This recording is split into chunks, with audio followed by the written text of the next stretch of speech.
அன்பு உள்ளங்களே, கோலங்கள் பழக்குங்கள். பெற்றோர்கள் பார்த்து இந்த கோலங்களை பழக்குங்கள். குழந்தைகளுக்கு கோலங்களை பழக்குங்கள். 1 2 3 4 5.5 வருஷம் வைக்கணும். 5.5 வருஷம் வைக்கணும். பெற்றோர் பார்த்து போடட்டுங்கிறதுக்காகத்தான் நான் இப்படி போட்டுக்கிட்டு இருக்கேன். பாருங்கள், 5. இந்த 1 2 3 மூலையில் இருக்க 3 முக்கோண புள்ளியை விட்டுறணும். நேராக இருக்க 3 புள்ளியை இழுக்கணும். நேராக இருக்க 3 புள்ளியை இழுக்கணும். இப்படி இழுக்கணும். அதுக்கப்புறம் இந்த 3 புள்ளியை விட்டுறணும். இந்த 3 புள்ளிக்கு மறுபடியும் இப்படி போடணும். இப்படி போட்டால் அந்த 3 புள்ளியை தொட்டுரும். தொட்ட உடனே இப்படி போடணும். இப்படி போட்டு இங்கே இருந்து இப்படி கொண்டு வந்து இப்படி போடணும். இப்படி போட்ட பிறகு இந்த நடுப்புள்ளியை வட்டம் போட்டுறணும்.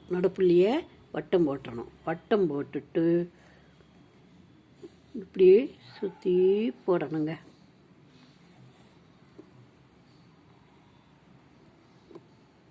இது இப்போது இதுக்கு வண்ணங்கள் தீட்டலாம். இதுக்கும் ஒரே வண்ணம், இதுக்கும் ஒரே வண்ணம். இது சுற்றிலும் ஒரே கலர், ஒரே வண்ணம் போட்டு நடுவில் வட்டத்துக்கு ஒரு வண்ணம் தீட்டலாம். இது ஒரு கோலம். அதுக்கப்புறமா அது 5.5 வரிசையில் இங்கே பாருங்கள். கொஞ்சம் வேகமாக சொல்லி கொடுக்கணும்னு நினச்சேன். அதனால் அந்த கோலத்தை வேகமாக சொல்லி கொடுத்தேன். ஆனால் பாருங்கள், வேகமாக சொல்லி கொடுத்தா இருந்தாலும் இந்த மேஜிக் ஸ்லைட் வலிக்கிட்டு தான் போகுது.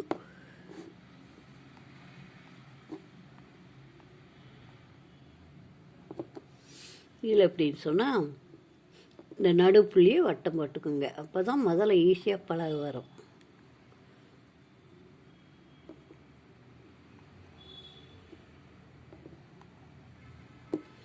அதே மாதிரி இதையும் விடுங்க. யோசிக்கணுங்க. யோசித்தா வந்துடும் ஈஸியாக. சின்ன பிள்ளைகளுக்கு இதை எப்படி சொல்லி கொடுக்கணுங்கிறதுக்காகத்தான் நான் இப்படி போட்டு காட்டுறேங்க. இதிலிருந்து நீங்கள் விளக்கு போடணும்னு சொன்னால்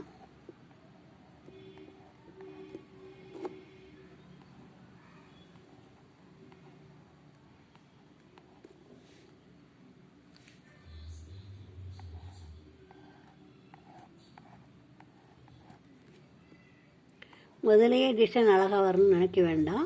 பிள்ளைகளுக்கு கோலம் வரணும். அதுக்கப்புறம் பிறகு போட்டுக்கலாம். இந்த 2 விளக்குக்கும் ஒரே வண்ணம், இந்த எதிரெதிரே இருக்க விளக்குக்கு ஒரே வண்ணம். முதல் டைமண்டுக்கு ஒரு வண்ணம், இந்த டைமண்டுக்கு ஒரு வண்ணம் தீட்டலாம். இந்த நடுவில் புள்ளிக்கு ஒரு கலர் தீட்டி நடுவில் புள்ளி வைக்கலாம். இந்த மாதிரி நம்ம கோலங்களை பழக்கலாம். அப்புறம் பார்த்தோம்னு சொன்னால்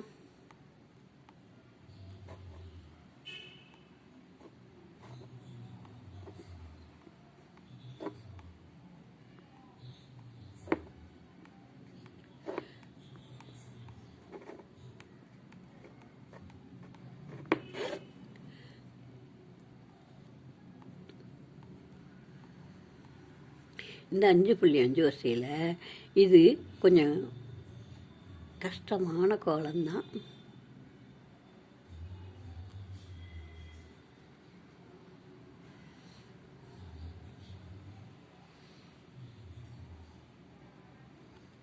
இப்படி பிள்ளைகளுக்கு ஈஸியாக தெரியறதுக்காகத்தாங்க இந்த கோலம் போடுறது.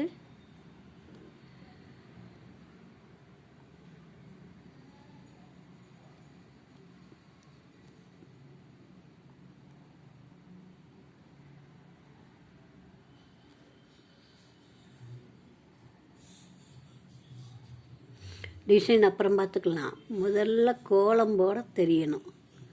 எப்படி போடுறாங்கன்னு. 2 டைமண்ட் எப்படி அதில் 2 டைமண்ட் வந்துச்சோ அதே மாதிரி இதில் 2 டைமண்ட். இதில் இந்த சுற்றி வர்ற நடுவில் வர்ற ரவுண்டு மாதிரி இப்படி ரவுண்டு வைக்கலாம். இதில் இந்த 5 ரவுண்டுலேயும் பூசணிப்பூ வைக்கலாம்.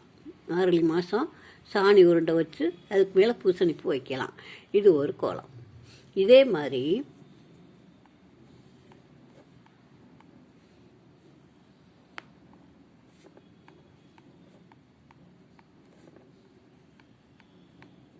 5 புள்ளி. இதில் எப்படின்னு சொன்னால் வெறும் டைமண்டாக தான் போட்டு காமிக்கிறேன் பாருங்கள்.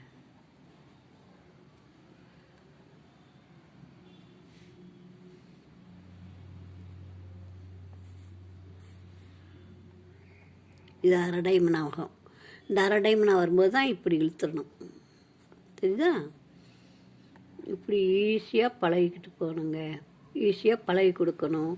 கோலங்கள் போடும்போது கூட இருங்க, பெற்றோர் கூட இருந்து போட்டு காமிங்க. கோலங்களை போட்டு போட்டு பழக்குங்க. கோலங்கள் பழக்கும் போதே அதுக்கு சுடிதார் போட்டிருந்தா அடக்கமாக உட்காரணும், மேலாடையை சரியாக போடணும், மேல் டாப்பை கீழே பரவ விடக்கூடாது அப்படிங்கிறதெல்லாம் சொல்லித்தாங்க. நீங்கள் சத்தம் போடக்கூடாதுங்க. வையாமல் இதை சொருகி விடுமா, இதை சொருகி விடுமா, இது இப்படி போட்டுக்கோமா, இப்படி போடுமா, அதுதான் பண்பாடு, நல்லது, நல்ல பழக்கம், நல்ல பிள்ளை அப்படின்னு சொல்லி கொடுங்க. பண்பாடுகளையும் கோலம் சொல்லி கொடுக்கும்போதே பண்பாடுகளையும் சொல்லி கொடுங்க. சாப்பிட சொல்லும்போதே பண்பாடுங்க பழக்க வழக்கம் எப்படி இருக்கணும்னு சொல்லி கொடுங்க. பிள்ளைகளை பேசி பேசி தங்க பிள்ளைகள் நல்ல பிள்ளைகளை வளர்க்க முடியும்.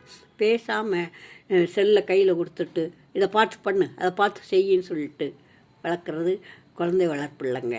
குழந்தைய கொஞ்சி கெஞ்சி அதட்டி அடித்து எல்லாம் பண்ணி தான் வளர்க்கணும். நமக்கு பிள்ளைகள் அருமை தான், கிடைத்திருக்கிற செல்வங்கள் இல்லையா? அதனால் எல்லாம் பேசி பேசி அன்பாக வளங்க, எல்லா வேலைகளையும் பழக்குங்க. இது பெற்றோர்கள் தான் பிள்ளைகளுக்கு பழக்கணுங்க.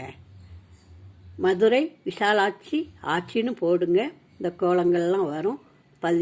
நீங்கள் பழகிக்கிட்டு இதை பார்த்து எப்படி போட்டிருக்கோங்கிறத உங்களுக்கு தெரியும் இந்த கோலமெல்லாம். ஆனால் குழந்தைகளுக்கு எப்படி சொல்லிக் கொடுக்கணுங்கிறதுக்காக நான் சொல்லித்தரேன். நன்றி, வணக்கம்.